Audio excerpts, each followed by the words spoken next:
para que tú y yo podamos ser llenos del Espíritu Santo. Escucho muchos hombres y mujeres hablar acerca de la llenura del Espíritu Santo. Pero yo te voy a decir algo. La iglesia empezó con un avivamiento el día del Pentecostés. Y nosotros como iglesia de Dios debemos anhelar un Pentecostés. Pero estoy seguro, amado hermano, que tú y yo no nos hemos preocupado como este pueblo cuando recibió esta palabra. Nosotros no hemos hecho lo que la Biblia enseña que tenemos que hacer para ser participantes de este avivamiento. ¿Por qué? En el Pentecostés, todos nos gusta citar esa parte de la Escritura, en Hechos. Hablamos de que estaban todos sentados, de que ellos estaban orando, y que de repente un viento fuerte vino y cimbró a todos los que estaban ahí, fueron repartidas lenguas como de fuego. Y que de repente se empezaron a levantar los hermanos y estaban hablando en lenguas. Y la gente estaba espantada porque hubo un gran estruendo y había una locura en ese lugar. Había descendido el poder del Espíritu Santo. Pero lo que la gente no entiende es que atrás de todo eso había sucedido algo que Joel había dicho. Que iba a suceder con nuestros jóvenes, con nuestras jóvenes, las doncellas. Iba a suceder con nuestros ancianos, con el novio, con la novia. Y es algo que Joel menciona aquí en este pasaje. Porque todo esto que está aquí, esta promesa, puede ponernos de pie. La congregación se jacta y dice: somos el pueblo de Dios. Y Dios ha prometido que va a derramar de su Espíritu Santo. ¿Y sabes algo? Eso es cierto. Esto viene aquí en la Escritura y no lo podemos cambiar. Pero ocupamos estos versículos solamente para eso, como un ancla para nuestra alma. Pero no debemos aislar este texto que viene en Joel. Porque todo lo que vamos a mirar aquí, amado hermano, su promesa es lo dulce. Es lo que a ti y a mí me gusta. La promesa de Dios es algo dulce para el alma.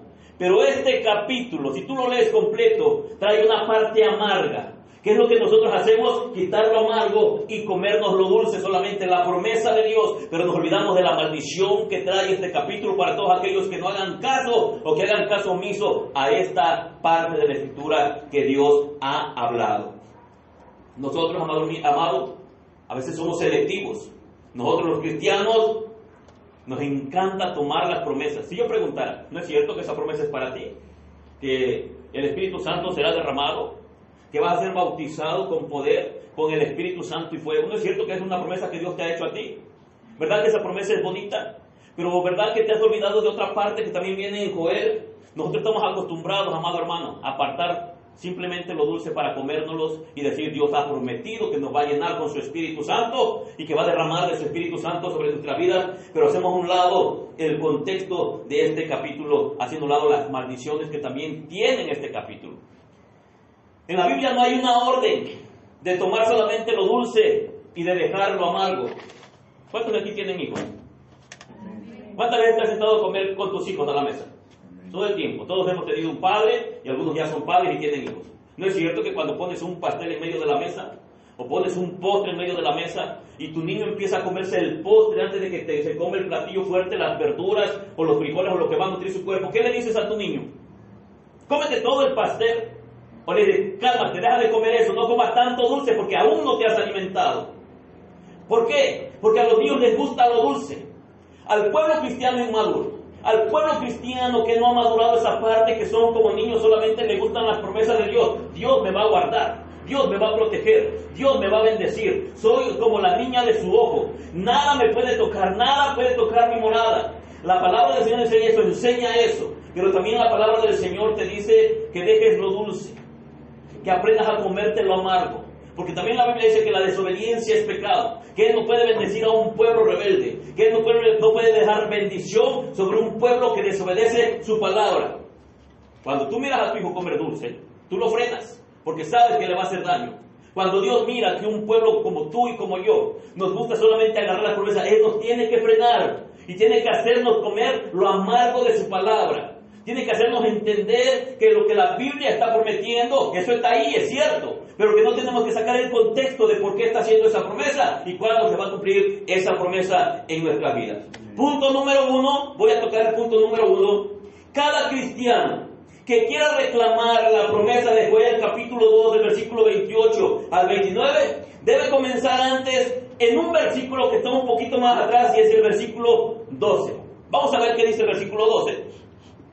Dice así: por eso pues, ahora, dice Jehová, convertíos a mí con todo vuestro corazón, con ayuno y lloro y lamento. Recuerda algo, en Joel capítulo 1, Dios viene hablando. El profeta Joel está sentado en su casa. De repente empieza a ver una nube que se viene oscureciendo hacia lo lejos y se viene acercando un estruendo, un sonido de aletas, una miriada de langostas vienen volando. Joel está espantado porque mira a lo lejos y está el campo verde, están los sembradíos, está el trigo, están los árboles y están las bestias del campo, están sus ovejas. Y de repente Joel, cuando está mirando esta escena, y puede mirar cómo viene volando este animal pequeño, pero cada vez que empieza a ver que la nube se acerca más, se da cuenta que entonces los bosques, el trigo, los árboles, toda la corteza verde, todo se empieza a llenar de langostas. Joel se pone aterrado. Entran por la casa, caminan por las paredes, están por las ventanas, él mata algunas, sacuden algunas otras de los vecinos, pero aún así ya están hirviendo esos animales. Cuando Joel mira todo esto, y ha pasado esas langostas, y puede mirar los campos, él puede ver que el campo está comido por ese animal, que los árboles no tienen nada verde, no tienen ni tallo. Él puede mirar que el alimento de las bestias, el alimento de las ovejas, el alimento para el hombre, el cereal, el trigo y todo aquello que era para la alimentación del pueblo, acababa de dejar de existir, porque la langosta se lo había comido todo. Había una hediondez, porque había muchos de esos animales muertos. La gente estaba espantada, porque ellos no sabían que iban a comer ellos. Ellos tenían que alimentar a sus pequeños, tenían que alimentar a sus animales. Y de repente ellos miran algo aterrador, se han quedado sin nada. Y después de esto viene esta palabra del capítulo 2, versículo 12. Y esta palabra es para ti, hermano, esa palabra es para mí. Si yo preguntara en esta tarde cuántos de los que están aquí quieren sentir o quieren que el Espíritu de Dios se derrame sobre sus vidas. Tú has dicho, ¿por qué a mí el Espíritu Santo no me ha bautizado? Tú has dicho, ¿por qué el Espíritu Santo no se derrama sobre mi vida? Tú has dicho, a lo mejor porque yo no soy pastor, no soy predicador. No. Si eso no ha sucedido, es porque tú no has entendido el contexto de esta escritura. La promesa es para usted, siervo. La promesa es para usted, sierva. Su Espíritu se va a derramar sobre ustedes. Se va a derramar sobre todos los que estamos aquí. Porque es una promesa que viene en la palabra. Es lo dulce de la palabra. Y nos encanta esa promesa. Porque decimos, el Espíritu de Dios se va a derramar sobre nosotros. Pero sacamos el contexto de la escritura. Porque había un pueblo en desobediencia. Y Dios le dice, convertíos a mí. Convertíos de todo vuestro corazón. Y es lo que hace falta dentro de las congregaciones. Es lo que hace falta en medio del pueblo de Dios. Que nos convirtamos de nuestros malos caminos. Y que hagamos lo que dice el versículo 12. Por eso pues ahora, fíjate, dice Jehová, convertíos a mí con todo vuestro corazón, con ayuno y lloro y lamento. La manera correcta de reclamar la promesa es así. Vuélvase de todo su corazón. Hermana Celia, vuélvase de todo su corazón. Araceli, vuélvete de todo tu corazón. Ricardo, vuélvete con todo tu corazón. ¿Para qué? Para que esta promesa del Espíritu Santo sea cumplida en tu vida. Ese es el contexto de ese capítulo. Cuando el Espíritu de Dios descendió en medio de los 120, entre los apóstoles y todos esos discípulos que estaban ahí, ellos se habían vuelto de todo su corazón. Ellos estaban practicando obediencia, agarraron la promesa. Jesús les dijo, van a ir a Jerusalén y se van a encerrar en ese lugar. Y no se van a salir de ese lugar hasta que haya venido sobre vosotros el Espíritu Santo. Porque no los dejo huérfanos. Yo me voy, pero mandaré al Consolador. Él los va a bautizar con Espíritu Santo y fuego. Y van a recibir poder. Y ellos estaban en obediencia.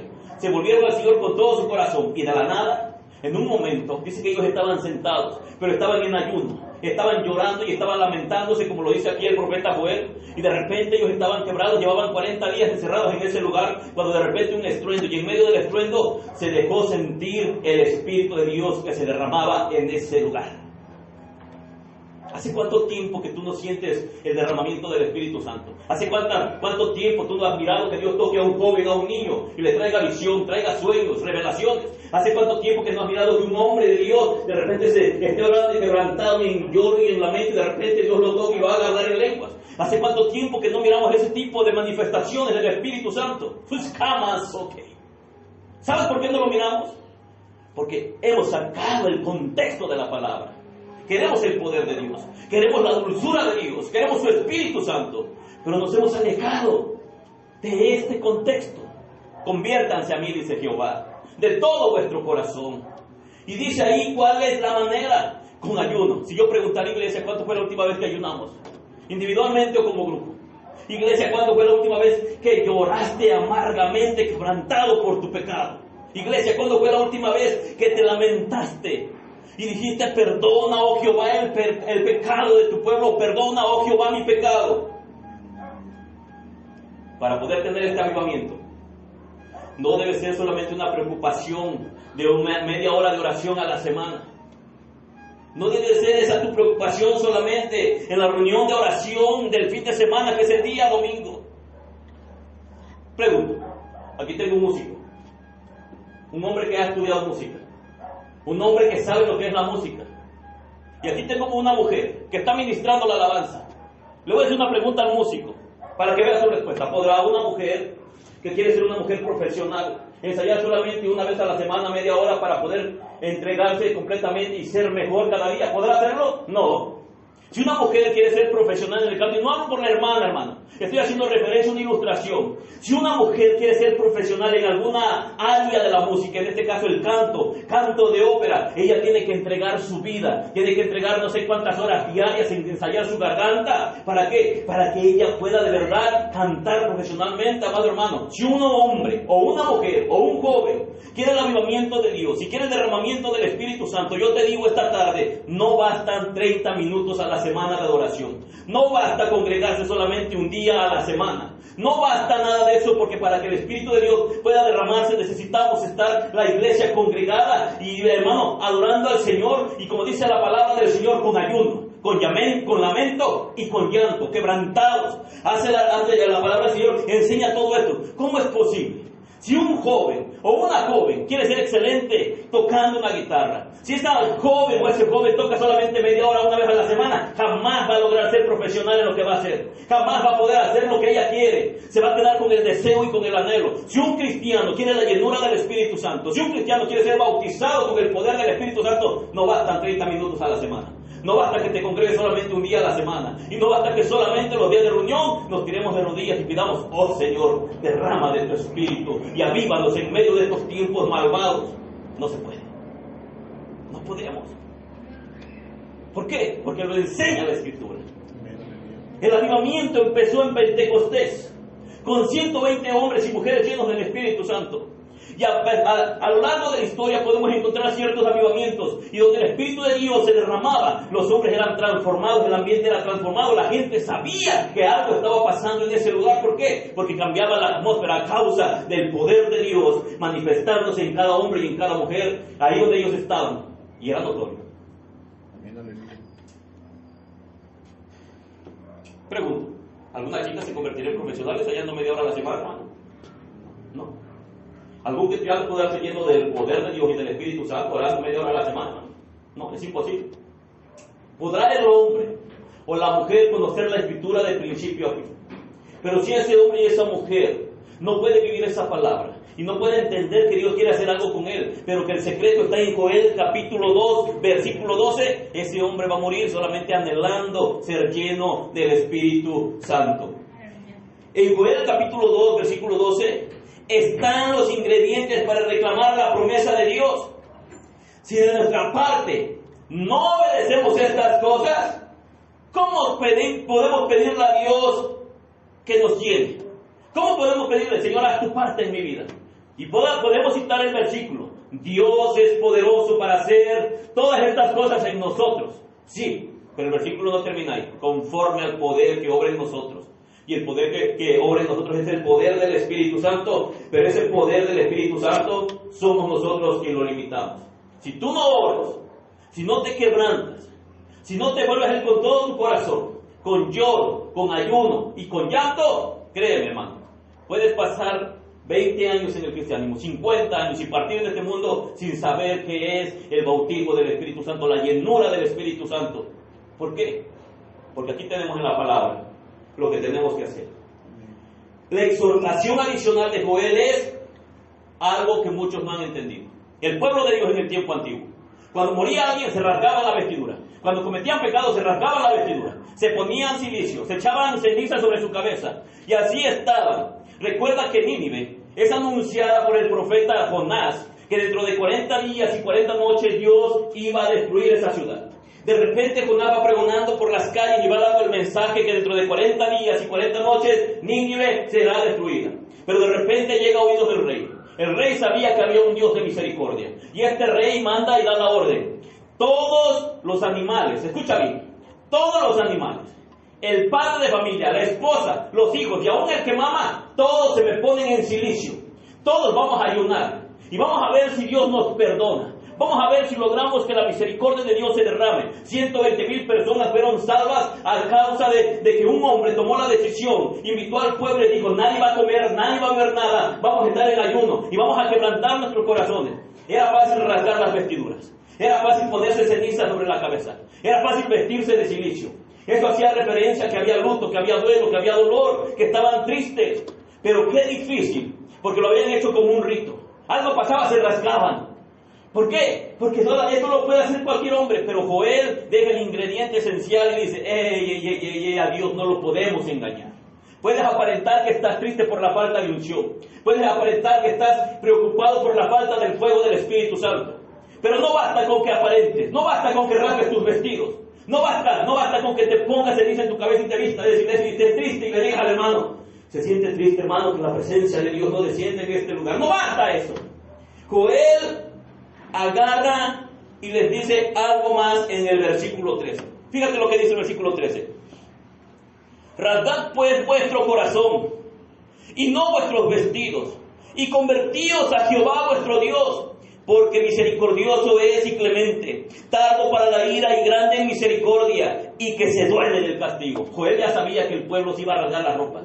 Joel sabía que era sencillo que un hombre se rasgue las vestiduras, que se vista de silicio y que se ponga ceniza sobre su cabeza. Ese ritual Joel se lo sabía de memoria, y Dios conocía el corazón del hombre, porque dice la palabra del Señor que Dios discierne los pensamientos y las intenciones del corazón, y que su palabra es como una espada de doble filo que traspasa hasta partir el alma y el espíritu, es decir, lo separa. Él discierne, Él sabe, y Él sabía que el pueblo de Israel, con un corazón duro como el de ahora, amado hermano, de su pueblo, era fácil hacer el ritual, era fácil levantar las manos y llorar, hacer como que estamos contristados, pero qué difícil cuando Joel dice, ¡hey! Así dice el Señor, rasguen su corazón y no sus ropas, rasguen su corazón y no sus vestidos, vistan de silicio su alma quebrantados, lloren delante del Señor, quebrántense delante del Señor.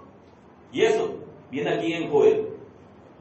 Entre los orientales y los judíos había y hay muchas formas de expresar tristeza, indignación y penitencia.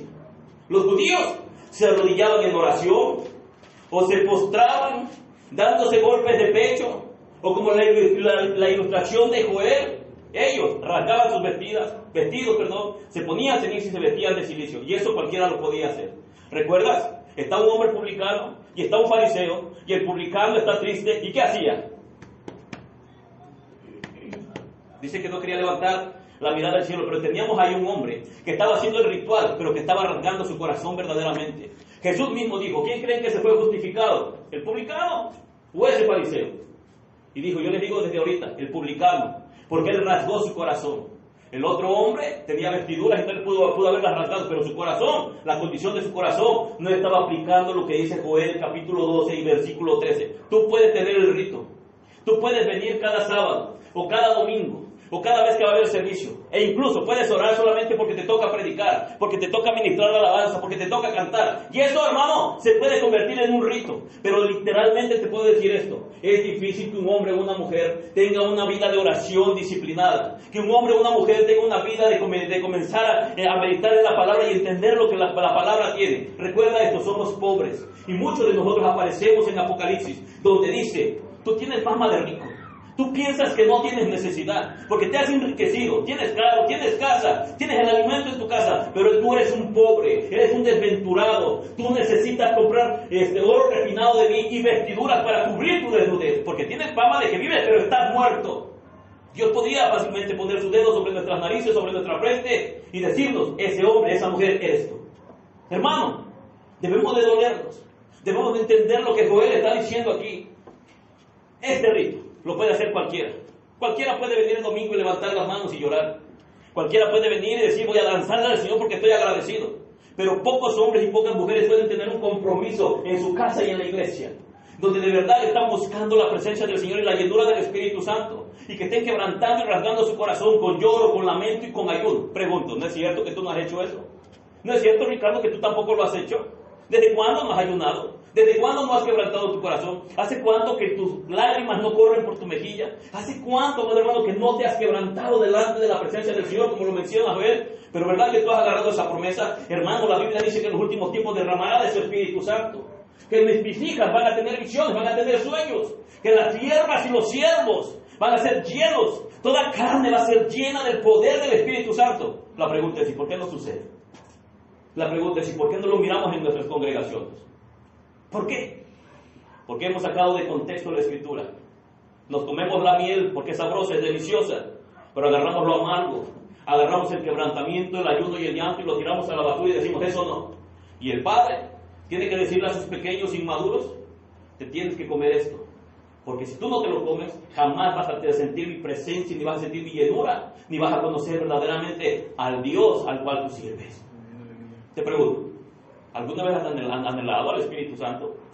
¿Alguna vez te has puesto a pensar, porque yo no estuve en el Pentecostés cuando descendió el Espíritu Santo, y por qué no me puede llenar a mí el Señor ahorita? Hermano, ¿por qué yo no hablo en lenguas? Hermano, ¿por qué yo no siento su presencia? Ahí está la respuesta. Porque no has rasgado tu corazón. Porque no has ayunado. Porque no te has lamentado, ni hay lágrimas en tus ojos, porque están secos tus ojos y tu garganta ha dejado de gemir. Hermano, entonces será por eso, inténtalo. La fórmula le funcionó a los 120 en Pentecostés. Esa fórmula le ha funcionado a los siervos de Dios que han caminado a lo largo de la historia. Y cada avivamiento ha empezado con corazones quebrantados que se humillan delante del Señor, que rasgan su corazón y que vienen al Señor en lloro, en lamento, en ayuno. En Génesis capítulo 37, versículo 29. Rubén rasgó su vestido. ¿Cuándo? Cuando de repente llegó al pozo donde había metido a su hermano José. Y cuando ya no lo miró ahí, él rasgó sus vestidos como una señal de dolor interno. Una señal de un corazón roto. Esa señal, amado hermano, representaba a su hermano de José, que sentía un dolor, que sentía una tristeza, porque su hermano José había muerto. Pero simplemente de algo externo. Cuando el profeta Elías se enfrentó a Acab, rey de Israel, con la predicción del Señor, y les dijo, así dice el Señor. Y el rey Acab, de repente mira como Elías le mata a todos sus profetas. De repente él se dio cuenta que delante de él había un hombre que estaba lleno del poder de Dios. Y cuando el profeta vino y señaló al rey Acab y le dijo, así dice el Señor, vas a ser destruido, te va a ir mal, porque el Señor ha decidido castigarte. Dice que Acab corrió y se rasgó los vestidos, se puso en silicio y anduvo quebrantado y humillado delante del Señor. Y Dios le dijo a Elías, ¿sabes qué? No lo voy a hacer en su tiempo. Cuando él haya muerto, entonces voy a hacer el mal y el mal vendrá sobre sus hijos. Acab se humilló, se quebrantó. La Biblia dice que anduvo humillado delante del Señor. Y el Señor se arrepintió de traer el mal en los días de Acab. Pero cuando él murió, ese mal llegó. ¿Por qué? Porque su descendencia no hizo lo mismo que él. Aunque Acab fue un rey malvado y se apartó del Señor, y lo que Dios había hablado de él, de cómo iba a morir, se cumplió. Aún así, Dios, cuando miró que Acab se arrepintió y se quebrantó, y anduvo rasgado y llorando, y en silicio, y anduvo delante del Señor lamentándose, Dios tuvo misericordia de Acab. Mira la misericordia de Dios, amado hermano. Acab rasgó sus vestidos y puso silicio sobre su carne, ayunó y durmió en silicio y anduvo humillado. Te pregunto, ¿y tú y yo cuándo lo vamos a hacer? Hermano, vamos a ser llenos del Espíritu Santo. Híjole, hermano, sí, pero como que ayunar y estar llorando como triste y delante del Señor, como que eso no me agrada, como que eso no es para mí, hermano. Eres cristiano, tú deberías anhelar la presencia del Espíritu Santo. Eres cristiana, tú deberías anhelar que el Espíritu Santo se derrame sobre tu vida, porque dice que en los últimos tiempos se derramará sobre toda carne. Y tú eres parte del pueblo de Dios. Y si eres cristiano, debes de anhelar la presencia del Señor, debes de anhelar su Espíritu Santo, la llenura de su Espíritu Santo. Pero ¿sabe también qué nos hace falta? Que nuestras rodillas vuelvan a quebrarse delante del Señor. Y hablo de términos generales, hermano. Ahí estamos involucrados absolutamente todos. Hemos abandonado la oración, hemos abandonado el quebrantamiento, hemos abandonado el llanto y el gemido, pero queremos las promesas de Dios, queremos que su Espíritu Santo pose sobre nosotros, queremos unción para predicar, queremos unción para orar por los enfermos, queremos unción para tocar un instrumento, queremos unción para cantar. Pero pregunto, ¿lo amargo? ¿Cuándo te lo vas a tomar? El medicamento a nadie le gusta. Los niños la bobitan, la sacan, lloran, patalean porque no se la quieren tomar. Pero un hombre maduro, el que ya conoce que eso le va a hacer bien, él se la toma sin dificultad, aunque sabe que no le va a gustar. ¿Tú eres niño o eres un adulto ya? ¿Ya entiendes lo que el Señor te está hablando a través de su palabra?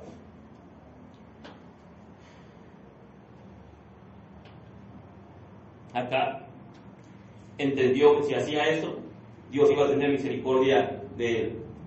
Por lo tanto, amado hermano, viene la orden para cada uno de nosotros, para la iglesia del Señor, y es la misma. Dice que tenemos que rasgar nuestro corazón, no solamente nuestros vestidos, es decir, olvídate del rito, olvídate de aparentar en la iglesia, olvídate de aparentar que estás triste por las almas que se pierden. Tú sabes si es cierto eso ay, yo siento tristeza por el que se está perdiendo. Tú lo sabes si es cierto. Si de verdad estás triste, si de verdad te interesan las almas, ¿por qué no predicamos la palabra? ¿Por qué no visitamos absolutamente a nadie? ¿Por qué guardamos silencio? ¿Por qué nos quedamos callados aún a sabiendas de que nuestra propia familia, si esta noche un hijo, un sobrino, un tío, alguien que es de nuestra familia muriera? Sabemos que puede ir a dar al infierno. ¿Y por qué aún así, amado hermano? No sentimos tristeza, no sentimos dolor. ¿Sabes por qué? Porque nos hemos apartado de la oración, nos hemos apartado del clamor, nos hemos apartado de ese clamor que tenía Pablo y que decía: hijitos míos, por los que vuelvo a tener dolores como de parto, como una mujer que está encinta. Nos hemos olvidado del grito de Raquel, que se le tiraba a los pies a su esposo y le decía: dame hijos o me muero. Debemos de gritarle a Dios y decirle: Dios mío, danos hijos o nos morimos. Debemos de hacerlo con lloro, con lamento. Si preguntara, o si de repente el Señor se paseara por aquí y dijera: Lucero, ¿hace cuánto tiempo que no haces eso? ¿Quieres ver mi poder? Santo, ¿hace cuánto tiempo que no has quebrantado tu corazón? Si Dios nos señalara y se parara delante de nosotros, la gran mayoría de nosotros tendríamos que agachar la cara y estar avergonzados porque no hemos hecho caso a lo que dice Joel, capítulo 2, versículo 12. Pregunto, iglesia, ¿quisieras un avivamiento?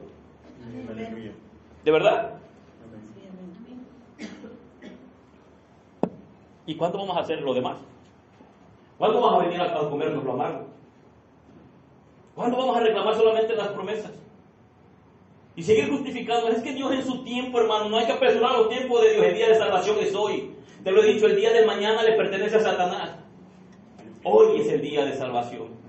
No importa cuántos anhelos tengas de servir al Señor mañana. Si no empiezas hoy, amado hermano, Satanás ya te venció, estás derrotado.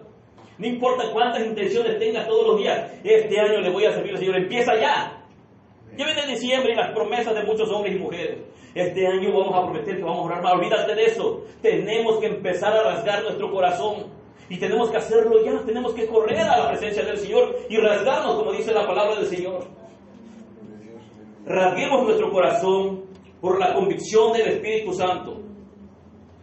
¿Qué es lo que tenemos que hacer? Uno, por el reconocimiento de nuestra falta de oración.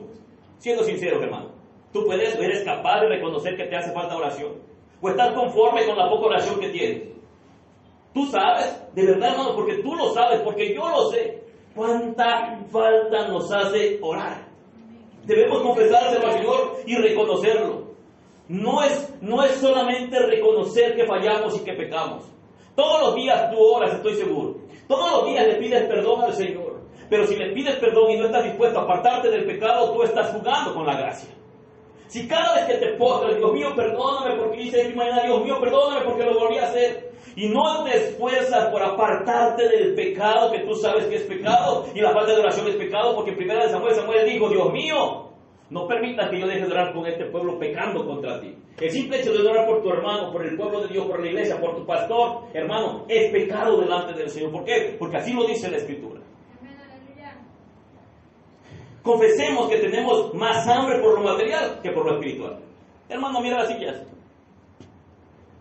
Dios puede esperar. El trabajo no. Dios puede esperar. Mis hijos no.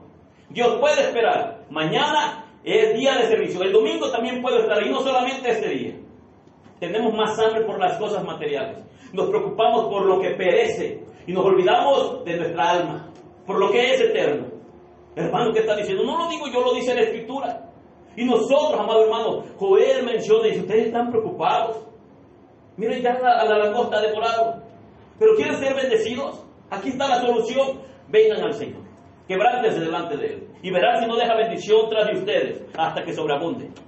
Lee todo el capítulo y te vas a dar cuenta, y dice Joel que Dios va a bendecir a su pueblo. Pero ¿sabes cuándo? Cuando nos preocupemos más por las cosas espirituales que por las cosas materiales.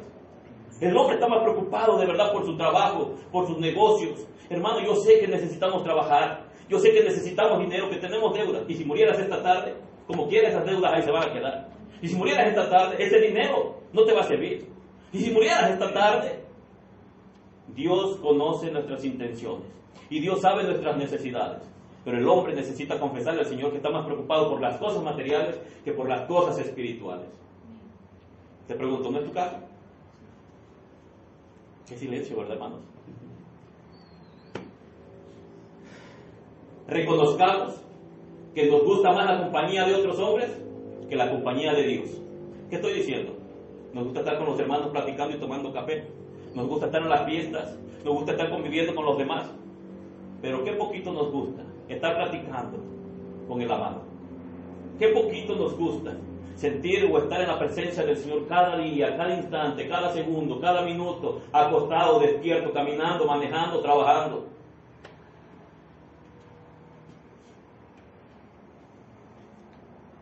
Tenemos que reconocer que nos gusta más jugar que orar, comer que orar, trabajar que orar, el dinero que orar, ir a pasear que orar. Todo lo demás es pecado, no es pecado. Pero cuando tú tienes más hambre de eso y menos hambre de Dios, se vuelve pecado, porque se vuelve un ídolo en tu vida. Reconozcamos que amamos más el deporte que su bendita palabra. Tú serías capaz, amado hermano, tus hijos serían capaces de estar jugando fútbol o básquetbol, o estar en algún deporte que les guste antes que estar escuchando la palabra del Señor. El deporte se les hace bonito, divertido y quisieran estar allá. Una fiesta, una pachanga, ellos quisieran estar allá. Pero ¿por qué no están aquí? ¿Por qué no están escuchando la palabra?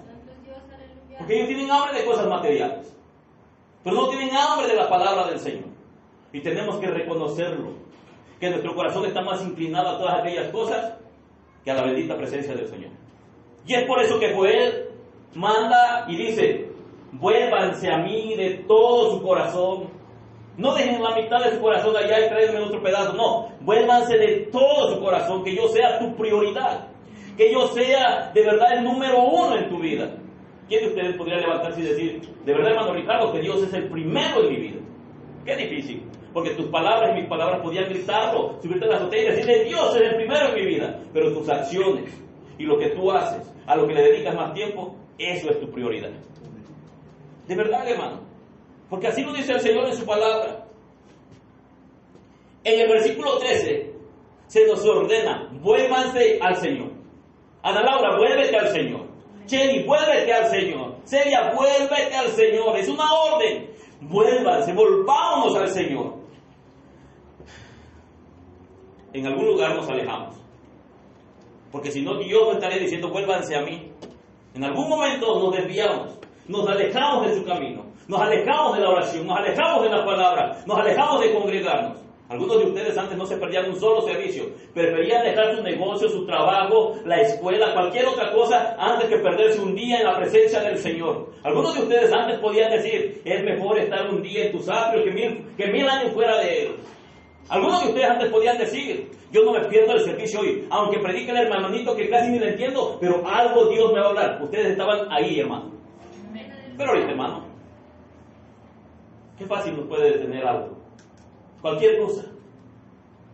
Y no le estoy echando en cara nada a la iglesia, pero tengo que hablarlo. Porque tenemos que darle prioridad a la palabra. Tú debes de darle prioridad a la palabra. Y por eso el Señor da esa orden: vuélvanse a mí. Cuando tú empezaste a caminar en tu propia fuerza y apartaste al Señor y dejaste la oración y su palabra, empezaron los problemas en tu vida. Y es por eso que a veces en la boca de algunos de ustedes, espero que aquí no haya ninguno, no siento su presencia. Tengo ganas, pero no sé por dónde empezar. Como quisiera servirle, pero mire, no puedo. ¿Sabe por qué? Porque en algún lugar te apartaste de Él. Empezaste a caminar con tus propias fuerzas, tus propios medios. Y eso es pecado porque le decimos al Señor, no te necesito. Déjame hacer las cosas a mi modo y a mi manera. Y el Señor te está mirando y te dice, ¿sabes qué? Te vas a cansar. Porque separados de mí, nada podéis hacer.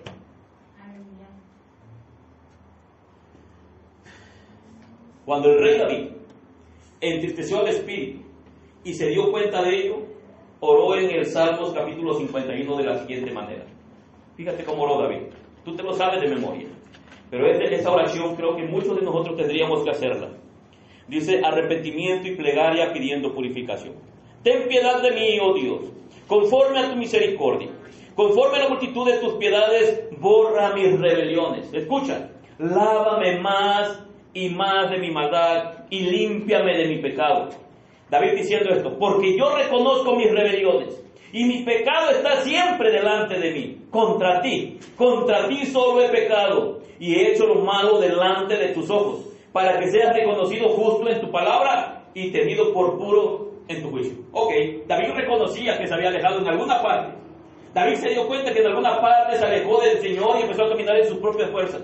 Y David tuvo que reconocer en uno de los salmos cuando Dios lo confrontó con el pecado, y David tuvo que reconocer y decir, Dios mío, perdóname, ten piedad, ten misericordia de mí, me he alejado de ti.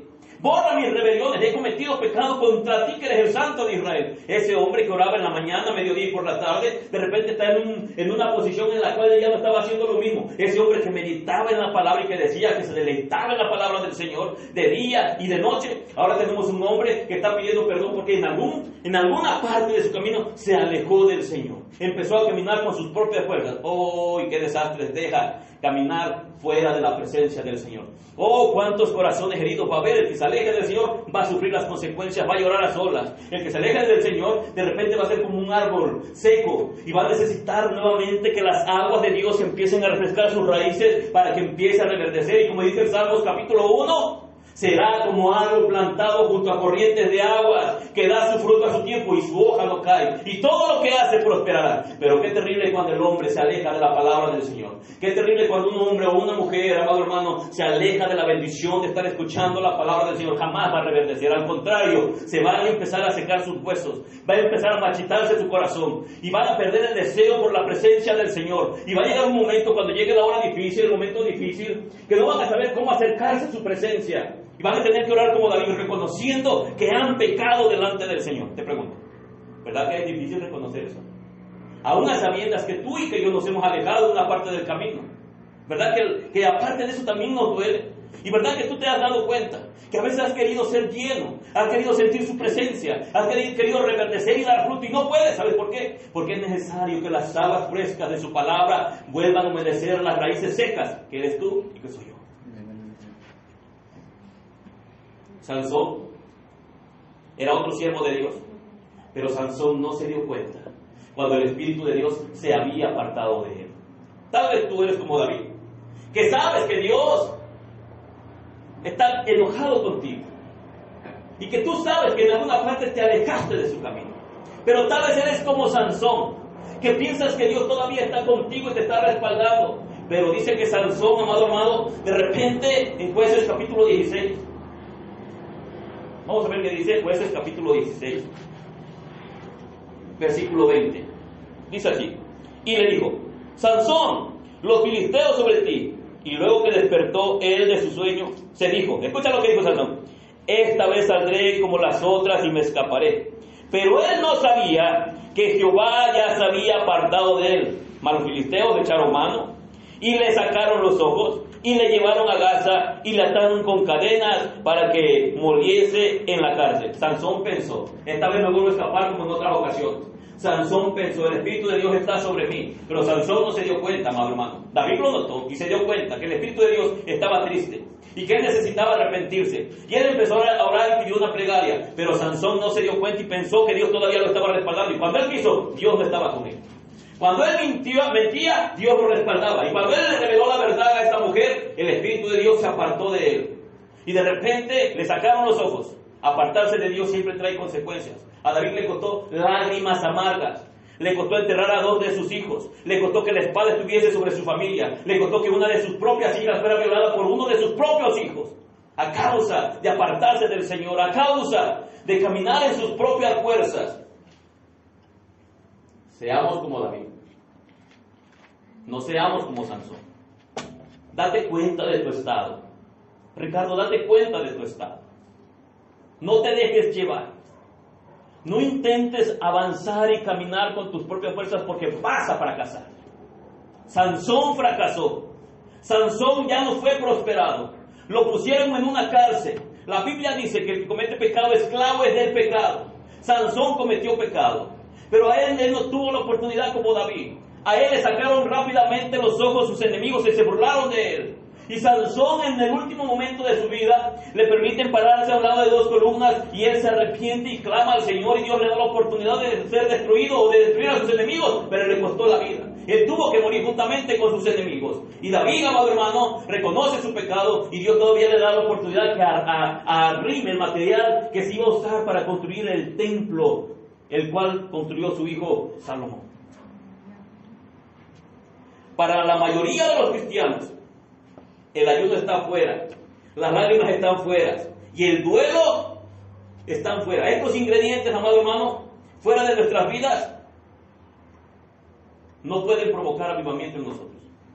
¿Quieres avivamiento para tu propia vida? Ya no hablo para la iglesia en general, para tu propia vida. ¿Quieres la presencia de Dios? ¿Quieres el Espíritu Santo? ¿Quieres su llenura? ¿Quieres el bautismo? ¿Sabes cuál es el secreto? Estos ingredientes que acabamos de mirar. Esos son los ingredientes. Nos preguntamos, ¿por qué Dios no se mueve en medio de la alabanza? Hermana Maradita, usted dice, hoy los hermanos como que no se gozaron. ¿Sabe por qué, hermana? Tenemos que volver a esto, al ayuno, al llanto, al lamento, a quebrarnos. ¿Saben por qué, hermanos? Porque aquí está el secreto. Ahí empieza el avivamiento con un corazón quebrado. Cuando el rey dijo, todos van a ayunar, todos ayunaron. Y Dios tuvo misericordia de ese pueblo. La pregunta correcta sería, ¿por qué no nos movemos nosotros? ¿Por qué no accionamos? ¿Por qué no oramos? ¿Por qué no lloramos? ¿Por qué no nos lamentamos? ¿Por qué no rasgamos nuestro corazón? No deberíamos decir más ya. ¿Por qué no se mueve el poder de Dios? ¿Por qué no se mueve el Espíritu Santo y le echamos la culpa al músico, al cantante, al predicador? Pero jamás señalamos nuestra propia condición. ¿Por qué no decimos, el Espíritu de Dios no se mueve porque yo no estoy orando, porque yo no estoy ayunando, porque no estoy rasgando mi corazón? El Espíritu de Dios no se mueve en esta congregación porque yo mismo no he rasgado mi propio corazón. Porque no estoy llorando, no me estoy lamentando por mi propio pecado. Por eso el poder de Dios no se mueve. Es más fácil echarle la culpa a los demás. El pastor debería estar lleno del Espíritu Santo. Tú también, porque tú eres cristiano. Y esta promesa es para ti y es para mí. Mis hijos deberían de ser más obedientes, los tuyos también, porque también son cristianos. Este es el ingrediente que la Biblia enseña. No hay otra manera. No hay otra manera de que tú y yo seamos cristianos. No hay otra manera de que nosotros seamos llenos del Espíritu Santo. Ahora, estos son los 10 mandamientos del avivamiento. Ya lo leí, pero te los voy a decir uno por uno. Joel capítulo 2, versículo 15. Joel capítulo 2, versículo 15. Dice así: tocad trompeta en Sión, proclamad ayuno, convocad asamblea, reunid al pueblo, santificad la reunión, juntad a los ancianos, congregad a los niños y a los que maman. Salga de su cámara el novio y de su tálamo la novia. Entre la entrada y el altar lloren los sacerdotes y ministros de Jehová y digan: perdona, oh Jehová, a tu pueblo, y no entregues a los propios tu heredad, para que las naciones se enseñoreen de ella. ¿Por qué han de decir entre los pueblos, ¿dónde está su Dios? ¿Sabes lo que dice la gente? ¿Dónde está el Dios de los cristianos? No que hay mucho fuego, no que mucho Espíritu de Dios, no que mucho poder. ¿Dónde está el poder de los cristianos? Porque Dios es poderoso para hacer todas las cosas. Pero ahí no termina, conforme el poder que obra en vosotros. Dios puede hacer todo, Dios puede moverse, pero tú necesitas accionar también y moverte también. Esto, hermano, es lo que nosotros necesitamos. Te las voy a mencionar. Número 1, toquen trompeta en Sión. Ese es uno de los ingredientes. Número 2, proclamen ayuno. Número 3, convoquen a una asamblea solemne. Número 4, congreguen al pueblo. Número 5, purifiquen la asamblea. Número 6, junten a los ancianos del pueblo. Número 7, reúnan a los niños y a los que maman. Escucha, esto involucra todo. El número 8, que salga de su alcoba el recién casado. Y número 9, y la recién casada que salga también de su cámara y se reúna juntamente con el pueblo. Y ahí entro yo, en el número 10. Y todos los que son siervos y siervas del Señor. Escucha lo que dice la palabra para mí. Pero esto también para ti, porque también eres siervo o sierva del Señor. Dice así: lloren. Lo voy a leer acá.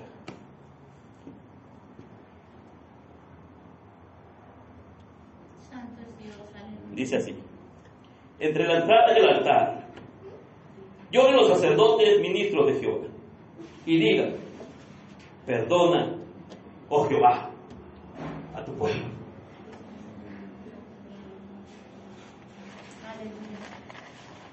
Esa frase tiene que salir de la boca de los siervos. ¿Eres novia? Sal de tu cámara. ¿Eres novio? Sal de tu cámara. ¿Eres niño? Reúnete en la asamblea. ¿Eres anciano? Reúnete en la asamblea. ¿Eres pueblo de Dios? Necesitas estar aquí. ¿Dónde están los jóvenes? ¿Dónde están los ancianos? ¿Dónde están las casadas, los casados, los novios? ¿Dónde están?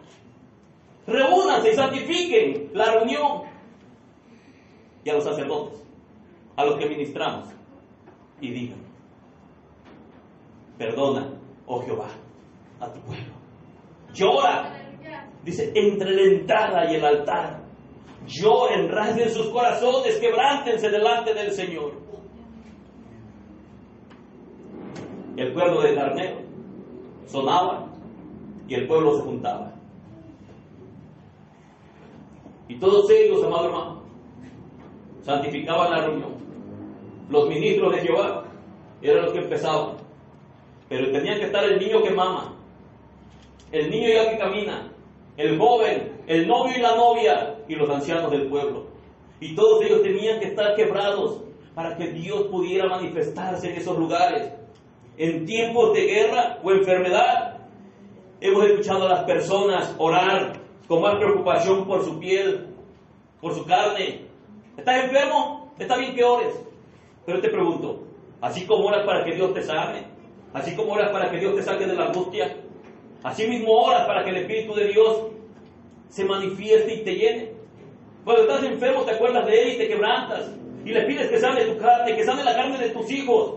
Pero te pregunto, ¿así lloras por tus pecados? ¿Así clamas a Dios para que perdone tus pecados? ¿Así clamas para que derrame de su gracia, para que tú ya no sigas pecando? ¿O solamente te preocupa tu piel, te preocupa tu carne, te preocupa alguna parte de tu cuerpo, pero no te preocupa cómo está tu corazón delante del Señor?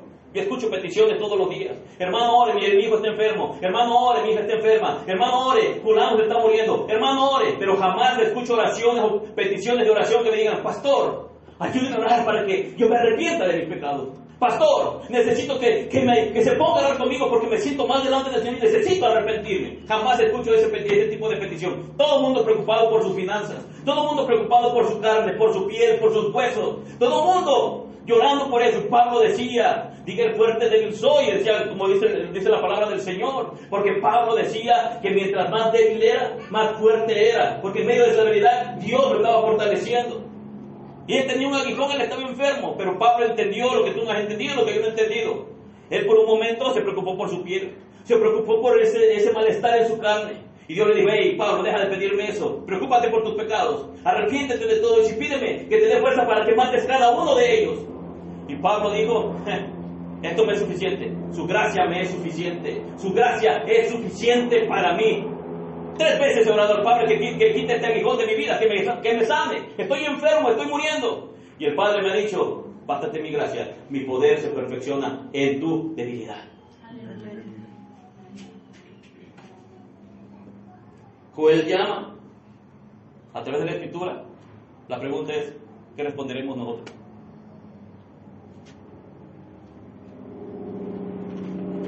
En todos estos versículos que voy a mencionar, Paul está haciendo un llamado. Versículo 18. Y Jehová, solícito por su tierra, perdonará a su pueblo. Responderá Jehová y dirá a su pueblo: he aquí yo os envío pan, mosto y aceite, y seréis saciados de ellos, y nunca más os pondré en oprobio entre las naciones. Y haré alejar de vosotros al del norte, y lo echaré en tierra seca y desierta.